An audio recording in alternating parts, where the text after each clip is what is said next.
Assalamualaikum warahmatullahi wabarakatuh. Waalaikumsalam warahmatullahi wabarakatuh. Alhamdulillah, alhamdulillahilladzi hadana li hadza wa ma kunna linahtadiya laula an hadana Allah. Asyhadu an la ilaha illallah wahdahu la syarika lah wa asyhadu anna Muhammadan abduhu wa rasuluhu alladzi la nabiyya ba'dahu. Allahumma shalli wa sallim wa barik ala Muhammad wa ala alihi wa sahbihi wa man tabi'ahu ila yaumil qiyamah amma ba'd. Ya ayyuhalladzina amanu ittaqullaha haqqa tuqatih wa la tamutunna illa wa antum muslimun. Ya ayyuhalladzina amanu ittaqullaha wa qulu qawlan sadida yuslih lakum a'malakum wa yaghfir lakum dhunubakum wa may yuti'illaha wa rasulahu faqad faza fawzan 'azima. Bapak sekalian rahimakumullah, kita tak henti-henti memanjatkan syukur kepada Allah Subhanahu wa taala atas limpahan nikmat, terutama nikmat iman, nikmat Islam, nikmat dibimbing bisa beribadah. Mudah-mudahan Allah berikan keistiqomahan dan tidak wafat kecuali berada dalam keadaan Islam, dalam keadaan iman. Salawat dan salam senantiasa dilimpahkan kepada panutan kita Rasulullah Muhammad sallallahu alaihi wasallam, pada segenap keluarganya, para sahabatnya dan seluruh umatnya sampai akhir zaman. Insyaallah malam ini kita lanjutkan hijrah pertama di dalam Islam.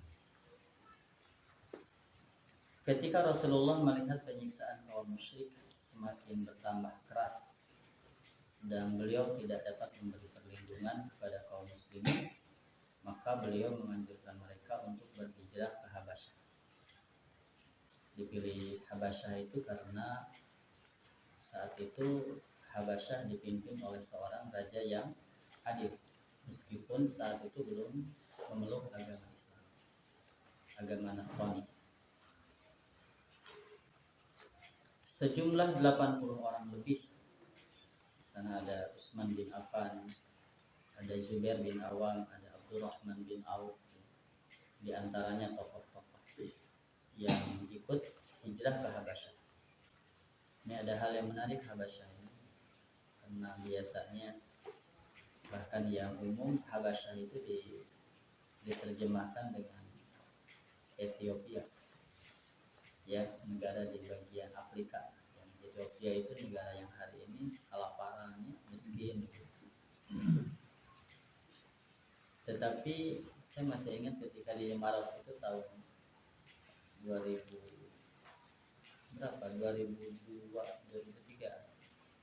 itu ada lulusan Sudan, dan beliau menyampaikan ahli sejarah di Sudan itu lebih menguatkan Habasyah itu Sudan, dan itu lebih logis Sudan. Ya, meskipun sekarang Sudan juga diadukannya perang saudara. Sisi bahasa Sudan itu luar biasa. Makanya ketika dulu saya pesantren, kalau obrolan idealisme santri-santri yang ngaji alat, itu keinginannya ke Sudan, karena bahasa Arab Sudan itu masih bahasa fusha. Jadi bahasanya bukan bahasa amnya, bukan bahasa harian nutup kubu grammarna gitu. Nah, jadi Sudan itu secara bahasa luar biasa. Yang kedua secara peradaban. Kemudian sisi kebudayaan itu hampir mendekati dengan yang di Arab. Ya, jadi melihat data-data, ya, maka ada ahli sejarah yang menguatkan Ethiopia, Habasyah itu adalah Sudan. Ya. Ya, hari ini bekas-bekas kejayaannya masih ada. Bahkan Sudan itu luar biasa. Sebelum pecah, ya, perang saudara itu luar biasa, negara yang paling berani. Menuju Habasyah untuk menghindari fitnah, karena di Mekah tidak kondusif.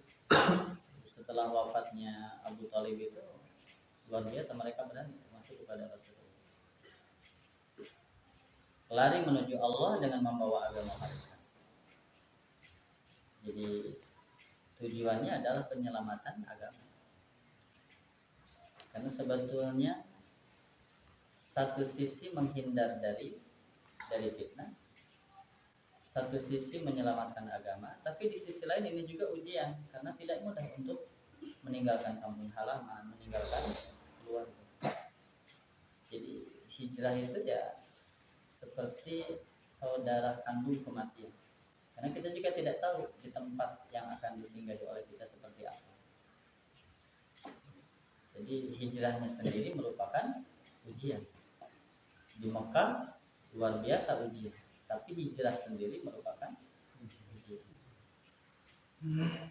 Ketika kaum musyrik mengetahui peristiwa ini, mereka segera mengutus perwakilannya untuk menemui Najasyi. Ada 2 orang yang diutus oleh orang-orang Mekah untuk membujuk Raja Najasyi agar menolak orang-orang Islam, agar mengembalikan ke Mekah. Di antaranya ada Amr bin As sebelum masuk Islam. Di Amr bin As ini terkenal dengan ahli diplomasi. Nah, termasuk ketika kasus Ali dan Muawiyah. Ya, ketika kasus terjadi perpecahan antara Ali dan Muawiyah, pihak Muawiyah itu Amr bin As, sedangkan pihak Ali Abu Musa al-Asy'ari. Ya, jadi Amr bin As ini terkenal dengan kelihayannya. Seakan-akan jadi bapak diplomasi yang akhirnya jadi gubernur di Mesir.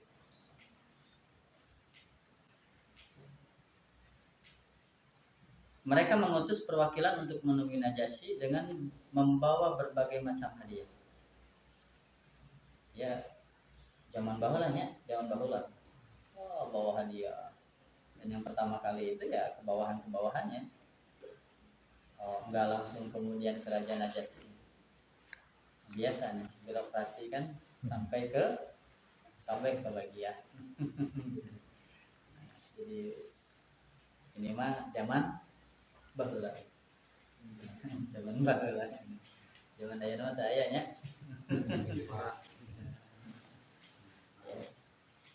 Membawa berbagai hadiah.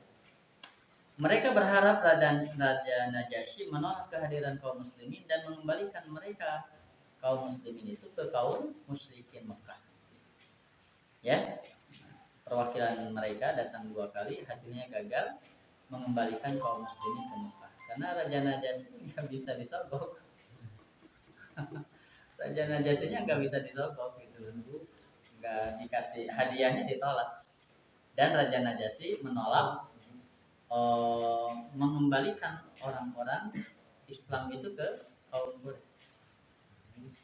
Ya, ada 2 kali, termasuk ini kelihayan Amr bin As.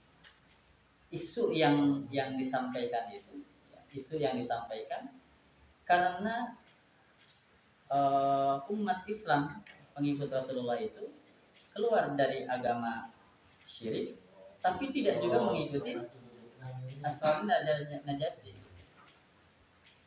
Ya, jadi dari kesyirikan keluar, tapi tidak mengikuti juga ajaran Najasyi. Ini agama baru, seakan-akan agama baru. Nah, maka yang dihembuskan itu sekitar Nabi Isa, sekitar Siti Maryam, begitu. Nah, gitu ya. Nah, jadi pandai juga membuat opini. Ya. Jadi selain memberi hadiah, ketika gagal dengan hadiah, maka lewat pemahaman. Ya, lewat pemahaman. Ini ada di belakang. Karena luar biasanya Raja Najasyi ketika utusan Quraisy ini menyampaikan, dia tidak langsung percaya. Mereka telah memecah belah saudara kami, mereka telah istilahnya mencaci maki Tuhan-Tuhan kami kan, dan sebagainya. Jadi menyampaikan keburukan-keburukan. Tapi Raja Najasyi itu tidak langsung percaya. Jadi Raja Najasyi tabayun, sehingga meminta kepada kaum muslimin yang hijrah itu untuk menyampaikan ajaran yang sesungguhnya, seperti apa yang diajarkan oleh Muhammad kepada kalian. Nah ini Bapak sekalian, luar biasa Raja Najasyi. Jadi ke ujung-ujung tidak langsung termakan oleh opini yang dibuat oleh utusan Quraisy. Opini Nabi Isa, opini tentang Siti Maryam. Setelah beberapa waktu tinggal di Habasyah, tersebar berita masuk Islamnya penduduk Mekah. Mendengar berita ini, mereka segera berangkat ke Mekah. Jadi, nah ini perang opini itu ya. Jadi menghembuskan seakan-akan ketika gagal secara diplomasi, gagal mengembalikan 2 kali datang dengan berbagai ikhtiar, ya akhirnya dihembuskan. Oh sekarang Mekah sudah masuk Islam. Jadi isunya itu. Nah, ketika kabar ini sampai ke orang-orang yang ada di Habasyah, maka mereka segera berangkat ke Mekah. Namun mendekati Mekah, mereka baru tahu bahwa berita itu tidak benar. Jadi Bapak sekalian, ya, kita hampir setiap kurun si modelnya sama. Bagaimana jebakan dengan berita, jebakan dengan opini, ya, hampir sama. Bahkan istilahnya si iblis juga ketika menghasut Nabi Adam, itu coba lihat, membalikan fakta. Tahu tidak kenapa Allah melarang kamu makan buah hurdi? Taruhlah buah hurdi bahasanya gitu ya. Kenapa tidak boleh mendekati pohon itu? Kata si iblis gimana? Karena kalau kamu makan dari pohon itu, maka kamu jadi malaikat dan kamu abadi di dalam surga. Makanya Allah larang. Coba ini lihat kan, dibalikan sampai akhirnya terkacau juga. Lalu makan, yang terjadi apa? Sebaliknya, malah diusir dari. Bagaimana mengemas kebatilan itu seakan-akan indah, dan itulah hak. Bagaimana mengemas hak itu tidak indah, dan itu adalah kebatilan. Jadi si kemasannya hampir sama sejak peperangan dimulai di surga. Nabi Adam dengan iblis banget. Makanya ya akhirnya terus sampai hari ini.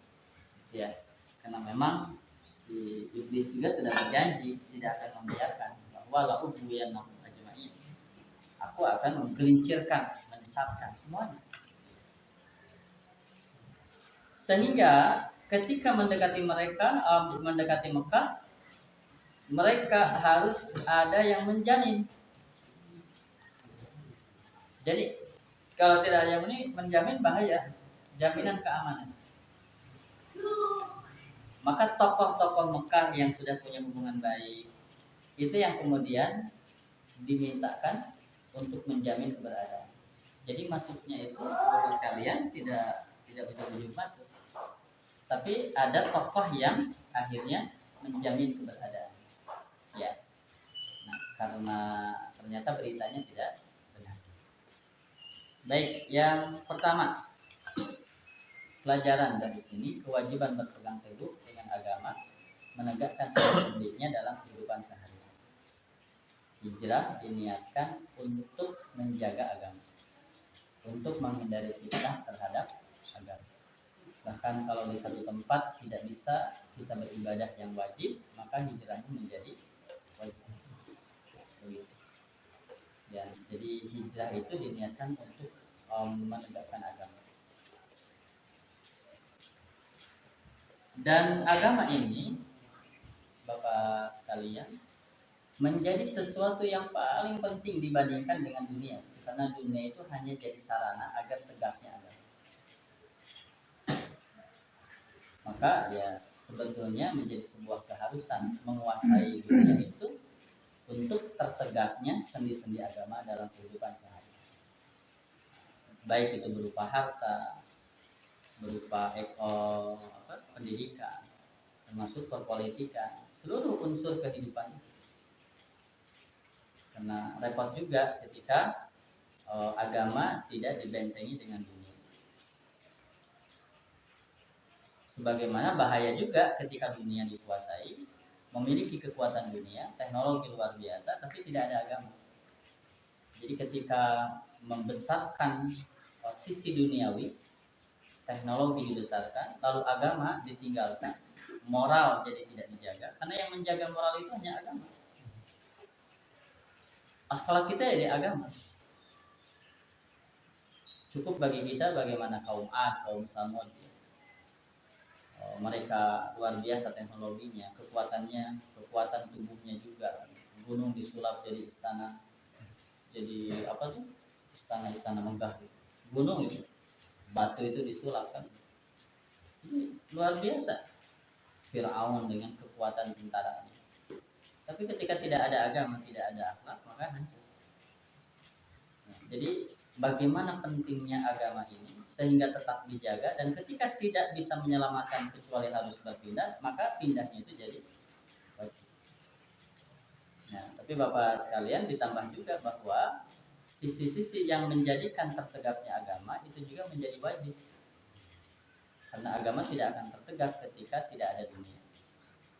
Ya, ada bahasanya nanti ada adilnya umarok, ada ilmunya para ulama, lalu ada dermawannya para agnia. Nah, ketika tidak ada ilmu, tidak ada kebijakan, tidak punya juga dengan harta, maka di posisi keempat minimal jadi orang yang baik yang mau mendoakan. Gitu ya. Umarok dengan keadilan dalam kebijakannya, ulama mencerdaskan dengan ilmunya, orang kaya dia membentengi dengan hartanya, lalu orang yang tidak punya tiga hal ini memberikan senjata dengan doanya. Karena doa itu adalah senjata. Doa silahul mu'min. Ada yang suka baca doa ini, Allahumma inni as'aluka salamatan. Itu cerminan bagaimana orang tua dulu. Yang pertama kali diminta itu salamatan. Jadi agama itu hal terpenting. Bagaimana agama ini dijaga, bahkan kadang-kadang habis untuk menjaga agama, tapi setelah itu Allah kembalikan dengan yang lebih berkah dan lebih baik. Tapi bagaimana sesuatu yang banyak lalu tidak dipakai untuk menegakkan agama, bahkan agama ditiadakan, maka sesuatu yang banyak akhirnya menjadi hancur. Ini cerminan bagaimana orang-orang tua dulu mengutamakan agama dibanding dengan kesehatan, dibanding dengan ilmu, dibanding dengan rezeki. Ya, jadi yang pertama kali dimintanya apa? Salamatan fid din, baru afiatan fil jasad, baru ziyadatan fil ilmi, baru barakatan fil rizqi. Nah, saya berharap kita mencukupi agama karena kuat, lalu ilmu, kemudian harta itu jadi sendi yang akan menguatkan agama. Ya, bahaya kalau agama tidak dibangun dengan ilmu. Kayak jadinya agama baru, ngacap jadinya menjelaskan agama. Bahaya ketika orang-orang Islam kemudian memahami zuhud lalu meninggalkan dunia seakan-akan tidak butuh dengan dunia. Ini bahaya. Ya. Rasulullah itu sudah pandangannya luar biasa. Mengutus ke negeri Syam belajar bikin keramik, manjanik, ya, semacam apa kalau sekarang marudal kan gitu. Ini luar biasa. Antum a'lamu bi umuri dunia. Baik, yang pertama, jadi kewajiban berpegang teguh kepada agama dan menegakkan sendi-sendinya. Nah, sendi-sendi agama tadi. Jadi mudah-mudahan jangan dipahami agama murni hanya agama. Karena di agama itu nanti berbicara tentang harta, di agama itu berbicara tentang kekuatan, di agama berbicara tentang kesehatan, berbicara tentang ekonomi, berbicara tentang pendidikan, berbicara tentang keumatan, berbicara tentang kekuasaan dan sebagainya. Jadi semuanya. Maka nanti dipahami dengan udhulu isilmi kafah. Hanya Bapak sekalian, bagi kita peran kita tentu tidak bisa segala orang, karena kita dibatasi dengan kemampuan. Maka yang pendidikan, ayo konsentrasi di pendidikan. Bagaimana pendidikan membentuk karakter Islam, lalu melahirkan generasi Islam. Yang ekonomi, bagaimana menata ekonomi secara Islam, lalu melahirkan pakar-pakar ekonomi Islam, lalu bisa diaplikasikan di masyarakat Islam begitu. Yang ahli kesehatan maka berbicara kesehatan gitu. Jadi itu sadayana dirabu. Makanya kenapa kita perlu berjamaah? Karena Islam sempurna, sedangkan kekuatan dan potensi kita terbatas. Maka kesempurnaan Islam ketika kita mau berjamaah. Ya, sekali lagi, kenapa kita harus berjamaah? Karena potensi yang Allah berikan ke kita terbatas. Daya nggak sempurna. Tentang kesehatannya luar biasa. Tapi kalau berbicara tentang seni itu bisa dan sehat. Seninya luar biasa, imajinasinya luar biasa. Tapi lamun disuruh baca hadis itu bisa.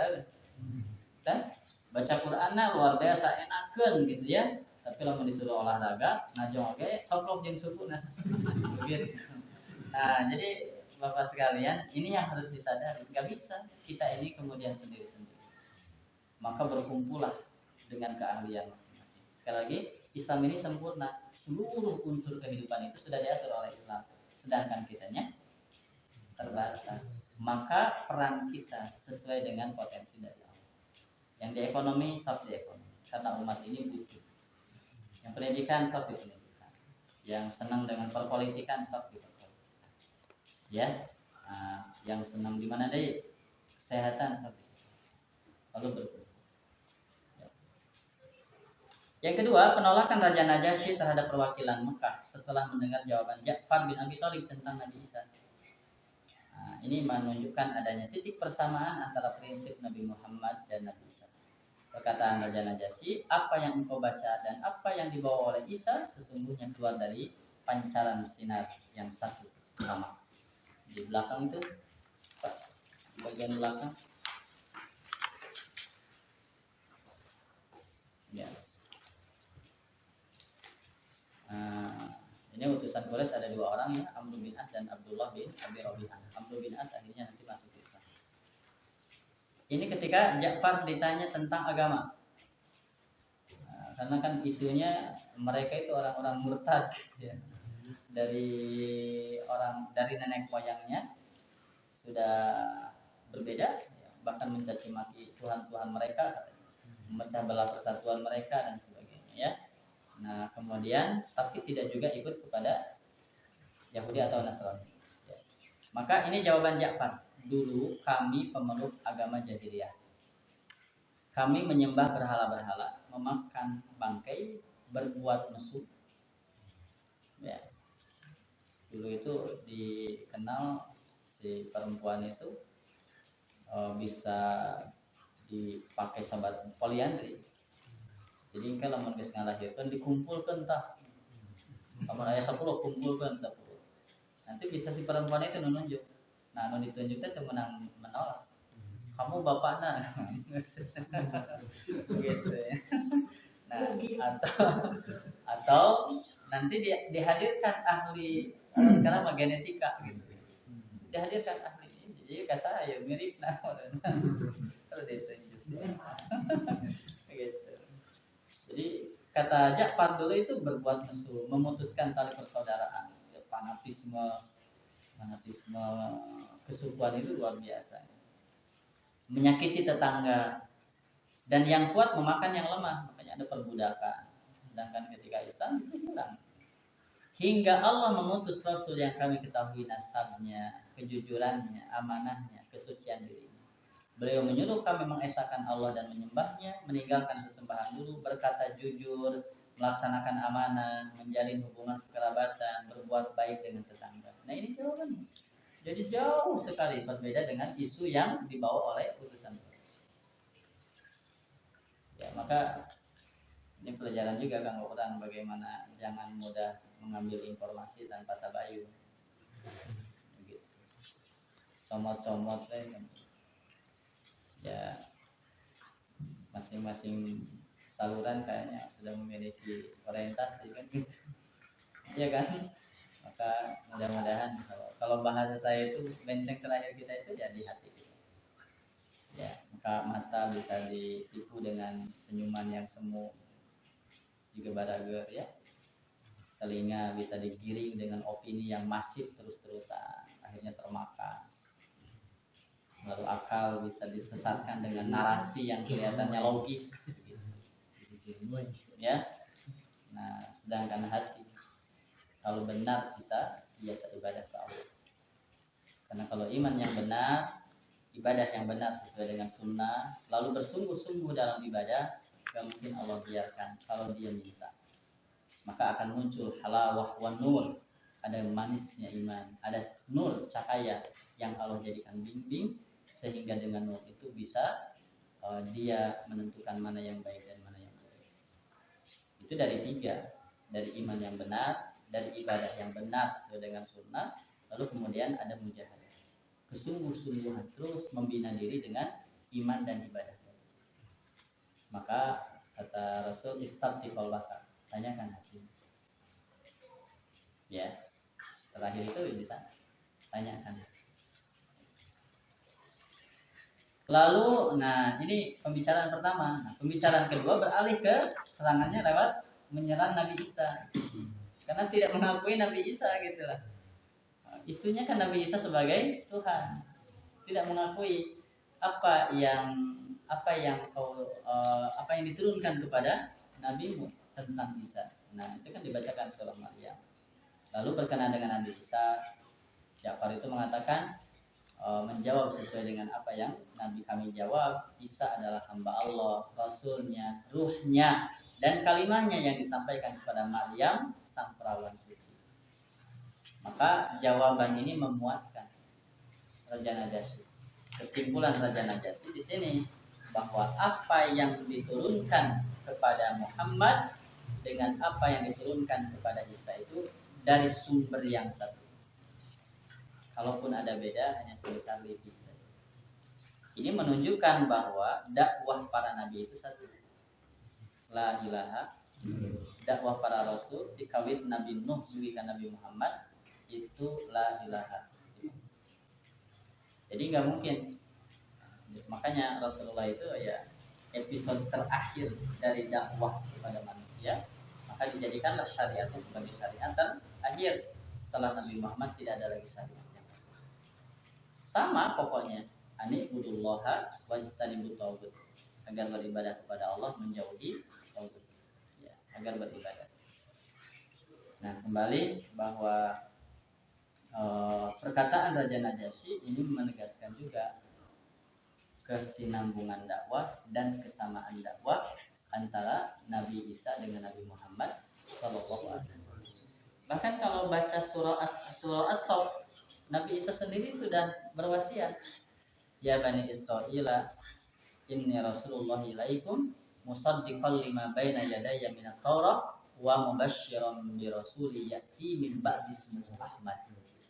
Jadi Nabi Isa sudah mengasih kabar kepada para pengikutnya dengan mengasih kabar gembira akan ada nabi setelah aku, ismuhu Muhammad. Itu Nabi Isa. Ya, As-Saff.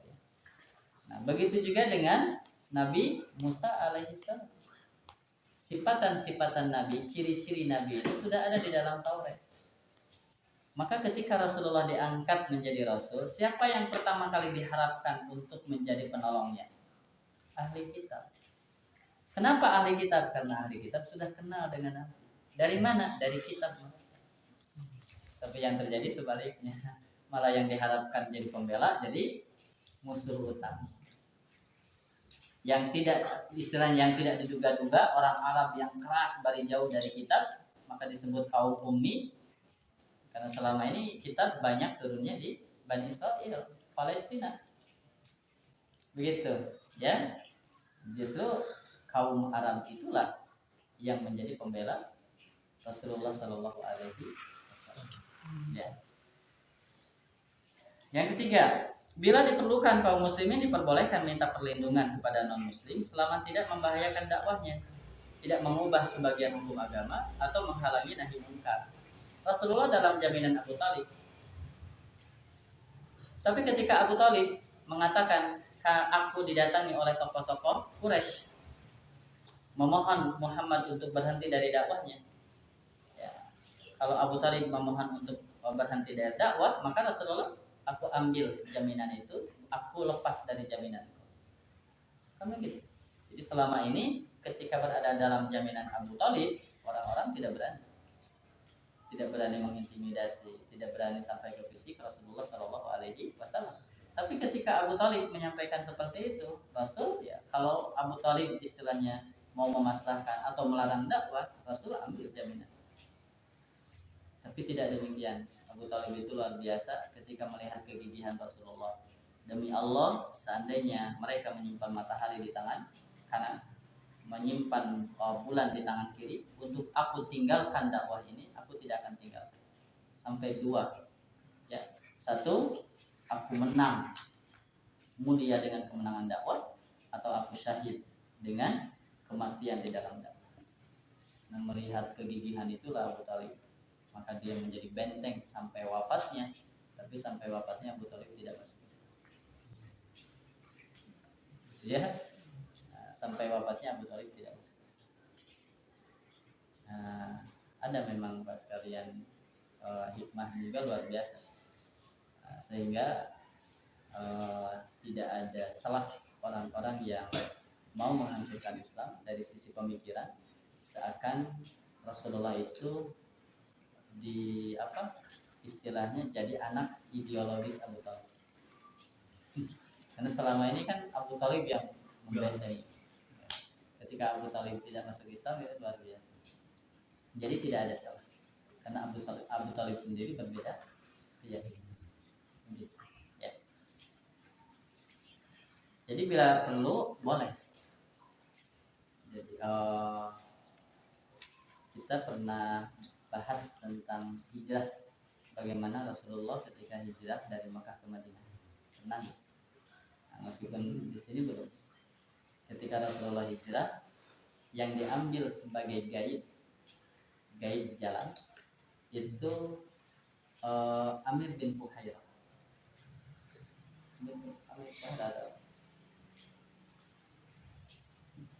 Dan yang dijadikan guide itu bukan seorang muslim. Jadi selama tidak membahayakan kepada agama, selama tidak menghilangkan sendi-sendi agama, maka kita tidak jadi masalah. Maka Bapak sekalian ya harus jeli ketika isu masa katanya Partai Islam calon Kristen, tinggalin di mana hula. Kalau ada di Papua kemudian mayoritasnya Kristen lalu ngasong ke Islam, ya kan? Gitu. Jadi jeli juga, berbeda kalau di Jawa Barat mayoritas, kemudian nyatanya katanya Partai Islam, tapi kemudian nyalon kena nomor hijina orang-orang di luar Islam lagi, kita mah rada ditanyakan. Tapi kalau mayoritas begitu, bahkan bisa jadi pimpinan wilayahnya juga, karena jangan memahami Islam untuk Islam, nanti jadi ekstrim juga, Islam jadi membaba di luar Islam. Padahal Rasulullah tidak mengajarkan. Rasul sampai mengatakan orang yang menyakiti kafir zimmi itu telah menyakiti aku. Rasulullah masih ada sahabat luar biasa militan, tapi di Madinah itu tidak semuanya Islam, ya kan? Coba banyak sahabat itu, tapi kenapa Rasulullah ketika wafat baju besinya itu tergadaikan di siapa? Halo? Di Yahudi. Artinya muamalah itu tidak dilarang, silakan. Kita tidak dilarang berbuat baik, kita tidak dilarang bertindak adil. Surah Mumtahanah. Allah tidak melarang kita. Maka bahaya juga kalau kemudian jadi seakan-akan Islam untuk muslim. Padahal Allah katakan, "Wa ma arsalnaka illa rahmatan lil alamin." Tapi ada aturan gitu. Ada aturan. Bagaimana Madinah disusun, bagaimana Madinah dikokohkan, lalu Yahudi dirangkul, Nasrani dirangkul dalam satu ukhuwah watoniyah. Tidak lagi melihat sisi agama. Ketika orang yang berada di Madinah disakiti, maka seluruh orang Madinah itu harus membela. Itu tidak lagi melihat sisi agama. Ini kan sudah konsep watoniyah. Ya, nah gitu Bapak sekalian. Jadi kalau Islam itu hanya untuk muslimin, saya pikir nanti ya sama orang lainnya begitu. Tetapi Islam rahmatan lil alamin, seperti itu. Nah, kita juga tidak bisa dari hidayah memilih Allah Subhanahu wa taala. Ya. Baik, ini 3 poin ya. 3 poin dari kajian hijrah pertama. Berkenaan dengan bagian yang ketiga, mudah-mudahan bisa dipahami. Tetapi kata kuncinya apa? Tidak boleh kerjasama itu jadi membahayakan dakwah. Tidak boleh kerjasamanya itu jadi mengubah hukum agama, jadi menghalangi nahi munkar, amar ma'ruf nahi. Tidak. Selama tidak menyentuh itu, hanya pure murni tentang jaminan, maka itu tidak jadi masalah. Dan itu yang dilakukan dulu oleh sahabat-sahabat Nabi ketika kembali ke Mekah. Ternyata di Mekah isu itu tidak benar. Maka kalau tidak benar berarti mereka harus masuk Mekah. Kalau ingin aman harus ada orang yang menjaga. Begitu. Wallah.